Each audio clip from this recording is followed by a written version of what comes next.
Chief minister Revanth Reddy ने कहा कि कास्ट सेंसस के साथ साथ समाजी, मुआशी और तालीमी मौक़े के लिए ख़ानदानी सर्वे कराया जाएगा। उन्होंने कहा कि साइंसी मनसूबाबंदी के लिए सर्वे किया जाएगा। उनका कहना था कि वो मशवरे और तजावीज़ लेने के लिए तैयार हैं। रेवंत रेड्डी ने अपोजिशन बीआरएस के अरकान पर इल्ज़ाम लगाया कि वो रियासत भर में कराए जाने वाले मुजव्वज़ा जामे सर्वे से मुतालिक लोगों में शकूक पैदा करने की कोशिश कर रहे हैं।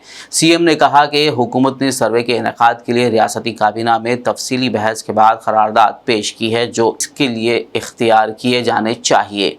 इसके मुताबिक साइंसी मनसूबाबंदी से पसमानदा तबक़ात को बाइख्तियार बनाने की स्कीमों पर अमल आवरी के लिए सर्वे कराने का फ़ैसला किया गया। रेवंत रेड्डी ने याद किया कि किस तरह साबिक़ा बीआरएस हुकूमत ने बागडोर संभालने के फ़ौरन बाद इसी तरह का सर्वे किया था, लेकिन सर्वे की तफसीलात को आम नहीं किया गया था। उन्होंने इल्ज़ाम लगाया कि सर्वे की तफसीलात पब्लिक डोमेन में नहीं रखी गई थी क्योंकि एक ख़ानदान ने इसे सियासी फ़ायदे के लिए इस्तेमाल किया था। వివిధ సామాజిక వర్గాల నుంచి సలహాలు సూచనలు తీసుకొని ఒక మంచి కార్యక్రమాన్ని చేపట్టాలని ప్రభుత్వం ఈరోజు పొన్నం ప్రభాకర్ గారు తీర్మానాన్ని ప్రవేశపెట్టిండ్రు. దాంట్లో చర్చలో భాగంగా ప్రతిపక్షాలందరూ కూడా సలహాలు సూచనలు తీసుకోదలుచుకున్నారు. అయితే ఈ సందర్భంగా సలహాలు సూచనలు ఇచ్చేదానికంటే కూడా అనుమానాలను లేవనెత్తడం ద్వారా ఈ అంశాన్ని పక్కదోవ పట్టించి ప్రజలకు కొన్ని అనుమానాలను రేకెత్తించే విధంగా చర్చ ఆ దిశగా జరుగుతుంది అధ్యక్ష. అల్పసంఖ్యాక వర్గాల అభ్యున్నతికి నిరంతరం పాటుపడ్డ చరిత్ర కాంగ్రెస్ పార్టీది.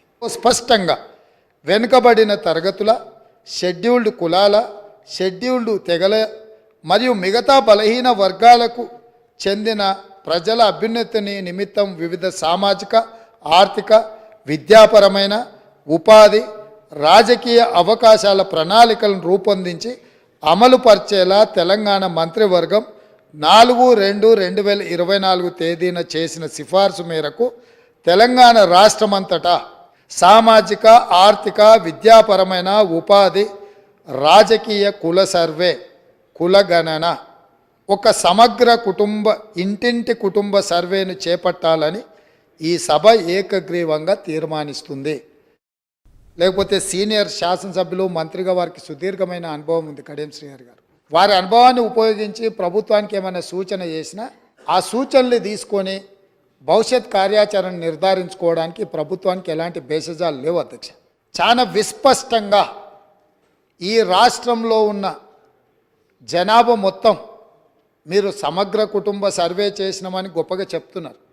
ఇంతవరకు ఎప్పుడైనా ఆనాటి ప్రభుత్వం సమగ్ర కుటుంబ సర్వే చేసి ఈ సభలో వాటి వివరాలను ఎప్పుడైనా చెప్పినరా అధ్యక్ష? సమాజంలో ఉన్న ప్రజాప్రతినిధులకు కానీ ప్రజలకు కానీ ఆ సమగ్ర కుటుంబ సర్వే ఎప్పుడైనా అందుబాటులో పెట్టినరా అధ్యక్ష? దాదాపుగా 10 సంవత్సరాలు అవుతుంది. అదొక రహస్య నివేదికగా మీరు మాత్రమే సమగ్ర కుటుంబ సర్వే చేసి ఒకే ఒక్క కుటుంబము ఆ వివరాలన్నీ దాచిపెట్టుకొని వాళ్ళకు అవసరమైనప్పుడు వాళ్ళు చూసుకొని ఎన్నికలప్పుడు దాన్ని ఉపయోగించుకొని మిగతా సమయంలో ఎవరికి అందుబాటులో లేకుండా చేసింది. మాకు అట్లాంటి ఉద్దేశం లేదు అధ్యక్ష.